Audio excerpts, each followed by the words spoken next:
வணக்கம் மாணவர்களே. சரி, நான் ஆசிரியர் ஷாமினி. மீண்டும் உங்களை தமிழ் மொழி பாடங்களில் சந்திப்பதில் மிக்க மகிழ்ச்சி. மாணவர்கள் அனைவரும் நலமா இருக்கிறீங்களா? உங்களுடைய சிற்றுண்டி எடுத்துட்டீங்களா? சரி மாணவர்களே, இன்றைய பாடத்திற்கு நம்ம செல்வோமா? சரி, இப்பொழுது ஐயே உங்களுக்கு படங்களை காட்சியில் ஒரு சில படங்களை ஒளிபரப்புறோம். அதாவது ஐயே காட்டுறேன். அந்த படங்கள் எதனை குறிக்கின்றது என்பதை நீங்க யூகித்து சொல்ல வேண்டும். நீங்க அதை யூகித்து சொல்லிட்டீங்கன்னா இதோட தலைப்பு என்னன்னு உங்களுக்கு தெரியும். சரிங்களா? செல்வோமா? சரி, இத பாத்தீங்கன்னாக்கா இங்க இளமை பருவத்துல ஒரு ஆடவர் இருக்கிறாங்க. அடுத்து எழுத்து உள்ளது, அதுக்கு பிறகு சிலை உள்ளது, இதற்கடுத்து இங்க எழுத்துக்கள் அடங்கி உள்ளது. சரிங்களா? இந்த இடத்துல என்னவா இருக்கும் நினைக்கிறீங்க? எது சரியா பொருந்தி வரும்? நம்ம என்ன திருப்பி படிக்க போறோம் அப்படின்னு உங்களுக்கு ஏதோ சிந்தனை வைக்கிறதா? அப்படி எதை எழுதால் உங்க சிந்தனையில் கை உயர்த்தி உங்களுடைய பதிலை சொல்லலாம். சூர்யா, சொல்லுங்க சூர்யா. இளமை கல்வி சிலையில் எழுத்து. இளமை கல்வி சிலையில் எழுத்து. சரியான விடை சூர்யா. வாழ்த்துக்கள்.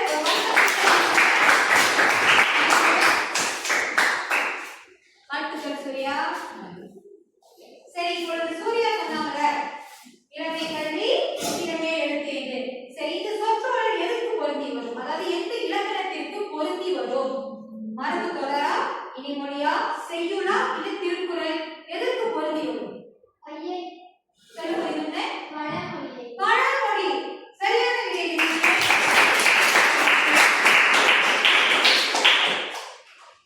பழமொழி. இன்றைக்கு தலைப்பு தெரிவிச்ச நம்ம எதை பத்தி படிக்க போறோமே? சரி, இப்போ ஒரு சில மாணவர்களின் நாற்காலியின் அடியில் இன்றைக்கான தலைப்பு ஐயே ஒட்டி வைத்திருக்கிறேன். சரிங்களா? அந்த மாணவர்கள் உங்க நாற்காலியின் அடியில் கை வைத்து பாருங்க. அந்த எழுத்துக்களை எடுத்து வந்து சரியாக யோசிக்க பார்ப்போம். விரைந்து செயல்படும்படி கேட்டுக்கொள்கிறேன். பழமொழி. அப்ப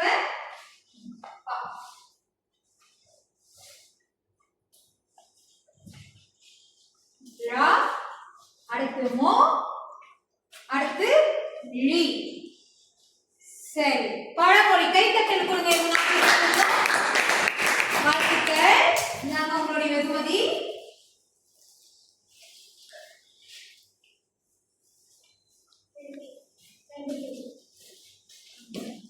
சரி மாணவர்களே, நம்ம அடுத்த பாடத்திற்கு அதாவது அடுத்த கட்டத்திற்கு நம்ம செல்வோம்.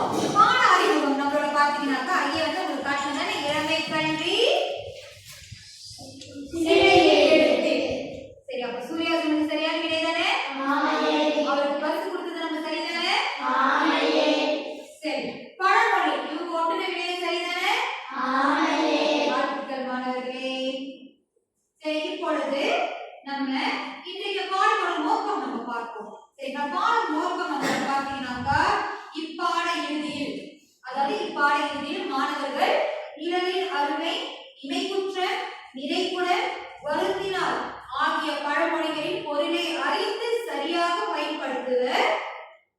இதான் நம்மளுடைய நோக்கம். பிறகு வெற்றி கூறுகள் பார்த்தீங்கன்னாக்கா மாணவர்கள் 4 பழமொழிகளை அதன் பொருளையும் வாசிப்பர். மாணவர்கள் வாக்கியங்களுக்கு அல்லது சூழலுக்கு ஏற்ப பழமொழிகளை எழுதுவர், கூறுவர். சரிங்களா? அப்படி மொத்தம் படிக்க போறது எத்தனை பழமொழிகள்? 4 பழமொழிகள். சரிங்களா? சரி, இப்பொழுது நம்ம அந்த பழமொழி எங்க இருக்கு நம்ம பார்ப்போமா? ஓகே, ஐயோட சேர்த்து வாசிக்கிறீங்களா? நல்லன்பன் மிகவும் திறமைசாலி, சிறந்த உழைப்பாளியும் ஆவார். அவரிடம் ஒரு மந்திர சக்தி இருந்தது. அப்பொழுது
வளர்றதுக்கும் நம்ம என்ன தேடுறோம்? ஒரு மரம் தேடுறோம் தானே?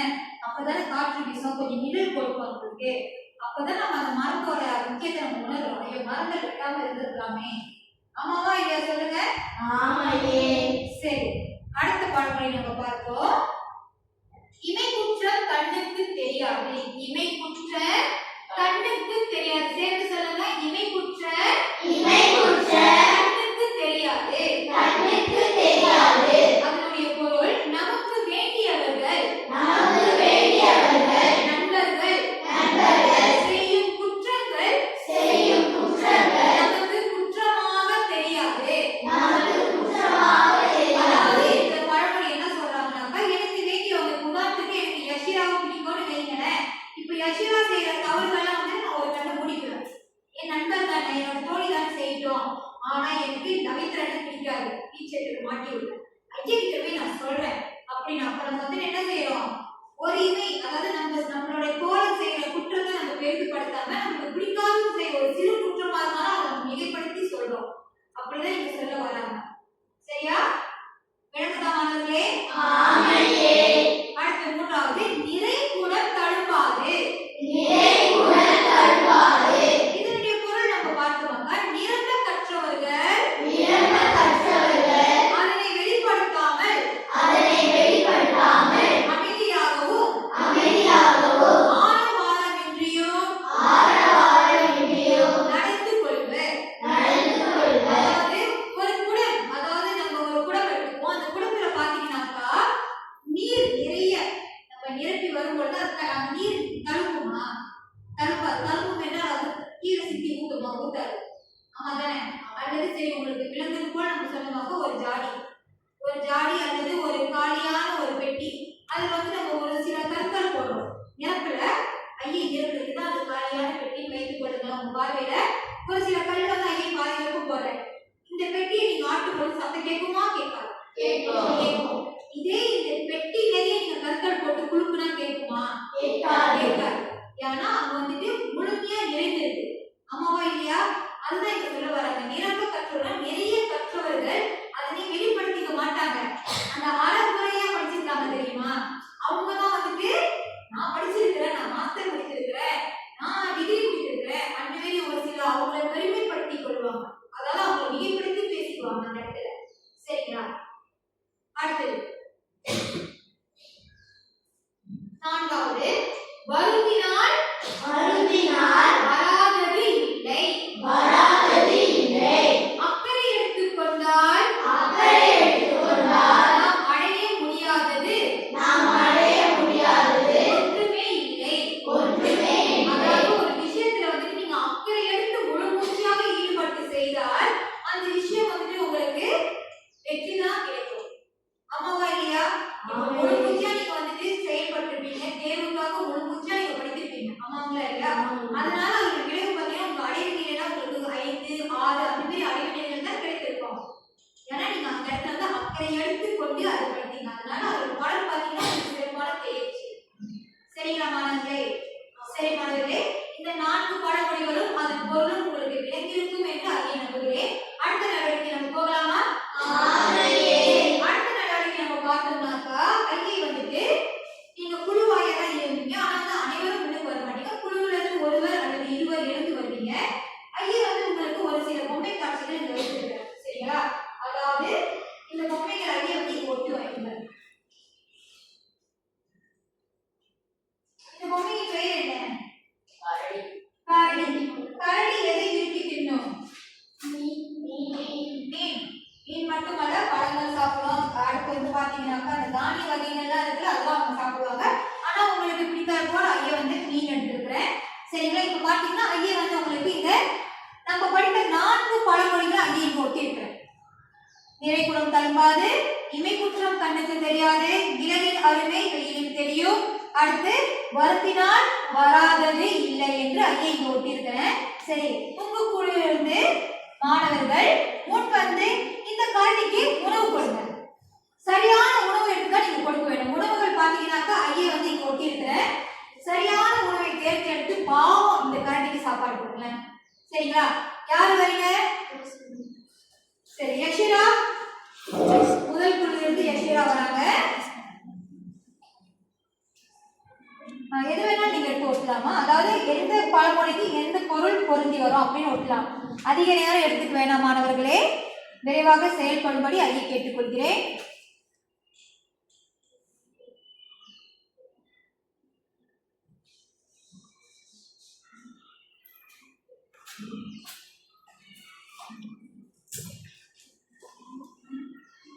சரி, நீங்க எழுதுங்க.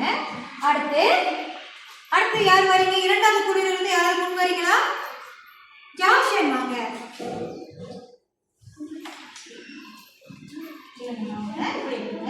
ஜாஷன், எந்த கரடிக்கு எந்த மீன் கொடுக்க போறீங்க? பார்த்து கொடுங்க. விரைவா ஜாஷன்.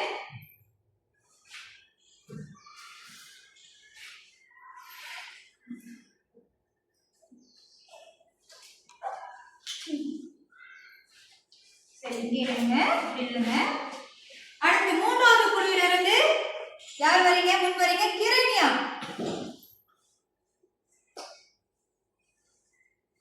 எந்த கரடிக்கு எந்த உணவு கொடுக்க போறீங்க கிரண்யா?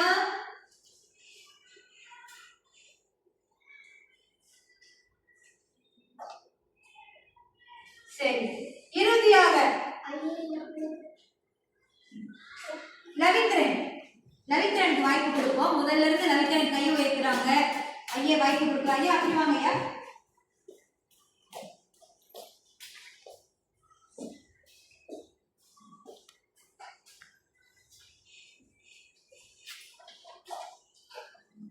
சரி, 4 மாணவர்களுக்கு முதல் ஒரு பலத்த கைத்தட்டல் கொடுங்க.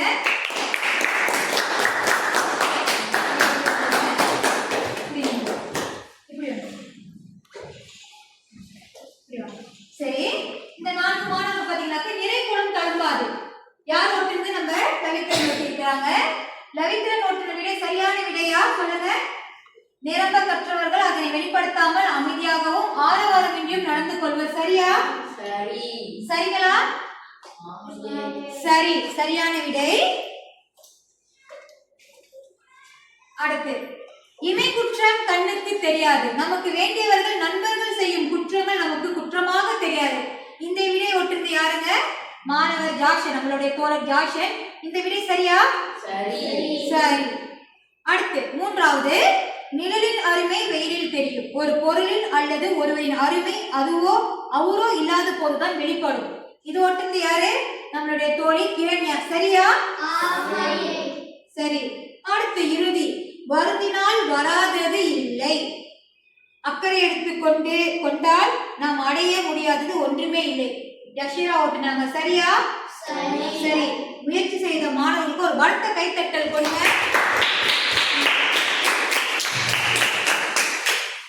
சரி மாணவர்களே, நீங்க சிறப்பாக முயற்சி செய்ததுக்கு ஐயோடைய ஒரு சிறு பரிசு. சரி, தமிழகத்துல அமரலாம். சரி மாணவர்களே, இப்பொழுது அடுத்த நடவடிக்கை நம்ம போகலாம். இந்த நடவடிக்கை உங்களுக்கு பிடிச்சிருக்கா? மகிழ்ச்சி கொடுக்குதா? சரி, இப்பொழுது அடுத்த நடவடிக்கை நம்ம செல்லலாமா? தயாரா உள்ளீர்களா? சரி, அடுத்த நடவடிக்கை பார்த்தீங்கன்னாக்கா பதில சொல்லு பரிச வெல்லு. பதில சொல்லு பரிச வெல்லு. இதுதான் அடுத்த நடவடிக்கைக்கான பயிற்சி. சூழலுக்கு ஏற்ற பழமொழியை எழுதுக. சூழலுக்கு ஏற்ற பழமொழியை எழுதுக. ஆனா நம்ம எழுத வேண்டாம், நீங்க சொல்லுவீங்க. சரிங்களா?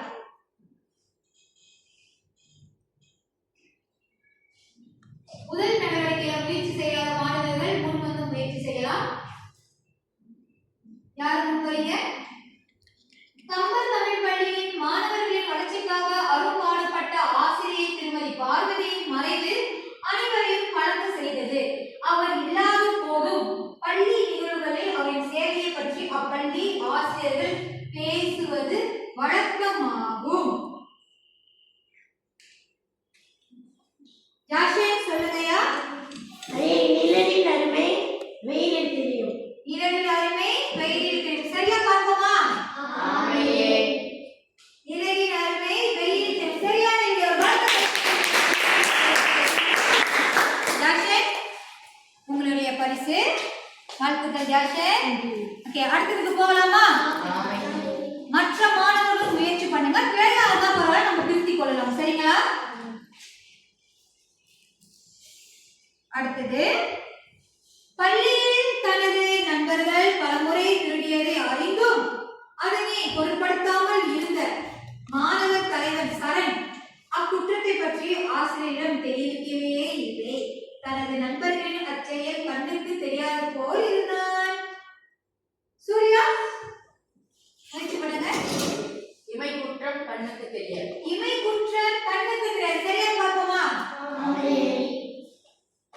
இமை குற்றம் கண்ணுக்கு தெரியாது. சரி, இப்பொழுது மீதம் வந்து 2 பழமொழிகள் உள்ளது. மாணவர்கள் ஒருவர் தர்ஷா முன்வாங்க. இப்ப தர்ஷா வந்து இந்த மீதம் உள்ள 2 பழமொழியை வழிநடத்த போறாங்க. வாங்க தர்ஷா, உங்களுக்கு நான் வழிகாட்டுறேன். சரியா? அடுத்த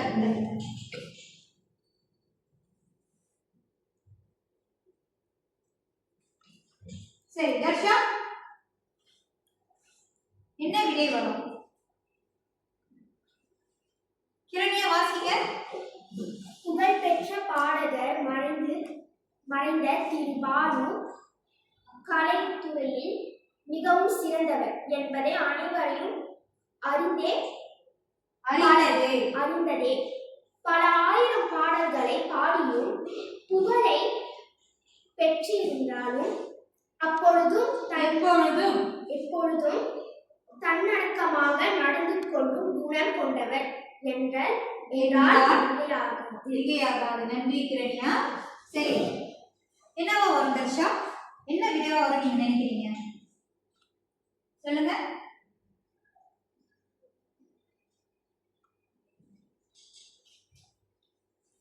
சொல்லுங்கம்மா. தழும்பாது. நிறை கூட தழும்பாது. தட்டி பாருங்க, நீங்க சொன்ன விடை சரியா என்று. நிறை கூட தழும்பாது. சரியான. அடுத்து எந்த மாணவர் வரீங்க? மாணவர் யாஷினி வரீங்களா? மாணவர் கௌஷிலேகா வாங்க.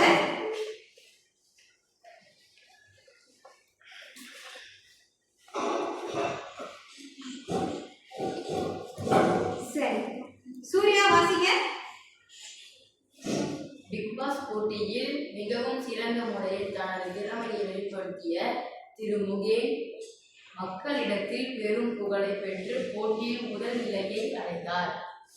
அயராத முயற்சி அவரின் வெற்றிக்கு கனியாக இருந்தது. சரி, நன்றி சூர்யா. சரி, இப்பொழுது இந்த சூழலுக்கு ஏற்ற பழமொழி எதுவாக இருக்கும்னு நினைக்கிறீங்க கௌஷிலேகா? வருந்தினால் வாராதது இல்லை. சரியான பாருங்க.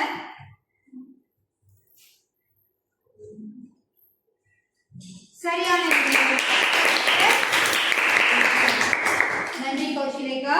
சரி மாணவர்களே, இதுவரைக்கும் சிறப்பாக செயல்பட்ட மாணவர்கள் அனைவருக்கும் வாழ்த்துக்கள். சரி, இப்பொழுது நம்ம என்ன செய்ய போறோம்னா மதிப்பீடு ஐயை கொடுக்க போறோம் உங்களுக்கு. இந்த மதிப்பீடு பாத்தீங்கன்னாக்கா 3 வகை ஐயை கொடுத்துருக்கோம் உங்களுக்கு. சரிங்களா? அதாவது முதல் நிலை மாணவர்களுக்கு வந்துட்டு ஐயை வந்துட்டு 8 வாக்கிய முறையில வந்து பழமொழிகளை கொடுத்துருக்கிறேன். சரிங்களா? இந்த 8 வாக்கிய முறைகளையும் சரியான விடையை தேர்ந்தெடுத்து நீங்க வட்டமிட வேண்டும். முடியுமா? குழு தலைவர் எழுந்து வந்து நாடு பெற்றுக்கொள்ளுங்க. வாங்க. இருங்க, அடுத்து 2வது குழுவினர் ஐயா கூப்பிடுறேன். இந்தாங்கய்யா, 4 உறுப்பினர்களுக்கு கொடுத்துருக்கோம். அடுத்து 2வது தர மாணவர்கள், இடைநிலை மாணவர்கள் வாங்க.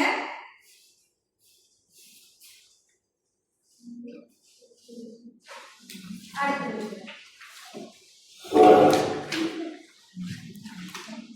சரி மாணவர்களே, இப்பொழுது பார்த்தீங்கன்னா ஐயா வந்து உங்களுக்கு தர வாரியாக பாடங்கள் கொடுத்திருப்பாங்க. அதாவது முதல் தரப்பினர் சூர்யா குழுவினர் என்ன செய்வீங்கன்னாக்கா அந்த வாக்கியங்களை வாசித்த பிறகு 2 தாள்கள் கிடைத்திருக்கும்.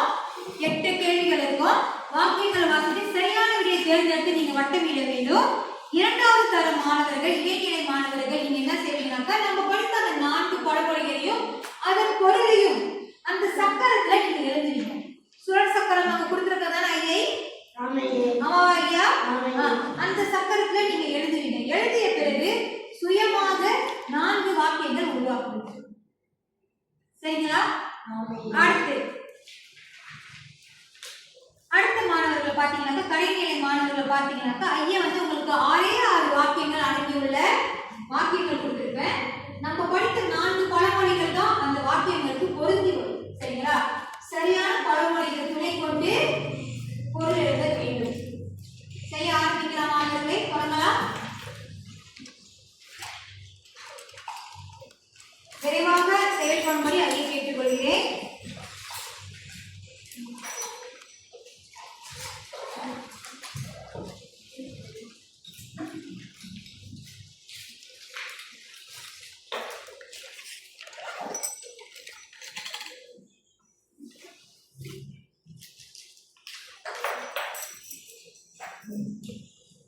சரி மாணவர்களே, முயற்சி செய்த மாணவர்கள் அனைவருக்கும் வாழ்த்துக்கள். சரிங்களா? நம்ம பாடத்தோட இறுதி கட்டத்துக்கு நம்ம வந்துட்டோம். முழுமையை பெறாத மாணவர்கள், அதாவது உங்களோட பாடத்தை முழுமை பெறாத மாணவர்கள் பிறகு தொடர்ந்து செய்யுங்க. சரிங்களா? இப்பொழுது அடுத்த கட்டத்துக்கு நம்ம செல்வோம். சரி மாணவர்களே, நம்ம இன்றைக்கான பாடத்தின் இறுதி கட்டத்துக்கு வந்துட்டோம். இன்றைக்கு நம்ம படித்த பழமொழிகள் மொத்தம் எத்தனை? குழு வாரியாக முன் வந்து பழமொழிகள் சொல்லுங்க பார்ப்போம். நிறைகுடம் தழும்பாது. வாழ்த்துக்கள். இதுன்னு அடுத்து சொல்லுங்க. இமை குற்றம் கண்ணுக்கு தெரியாது. வாழ்த்துக்கள். அடுத்து சூர்யா. வருந்தினால் வராதது இல்லை. வருந்தினால் வராதது இல்லை. வாழ்த்துக்கள் சூர்யா. இறுதியாக ஒற்றிமைக்கா. இளநீர் அருமை வெயிலில் தெரியும். சரி மாணவர்களே, இன்றைக்கு நம்ம படித்த 4 பழமொழிகளையும் அதன் பொருளையும் உணர்ந்து கொண்டீர்களா? இந்த பழமொழிகளை உங்களோட வாழ்க்கையிலும் சரி, உங்களுடைய பள்ளியிலும் சரி, நீங்க வந்து இதை அமல்படுத்தி உங்க வாழ்க்கையில கடைபிடிப்பீங்க என்று ஐயை நம்புகிறேன். சரி மாணவர்களே, இத்துடன் ஐயை பாடத்தை முடித்துக் கொள்கிறேன். மீண்டும் அடுத்த பாட வேளையில் உங்களை நான் சந்திக்கிறேன். நன்றி மாணவர்களே.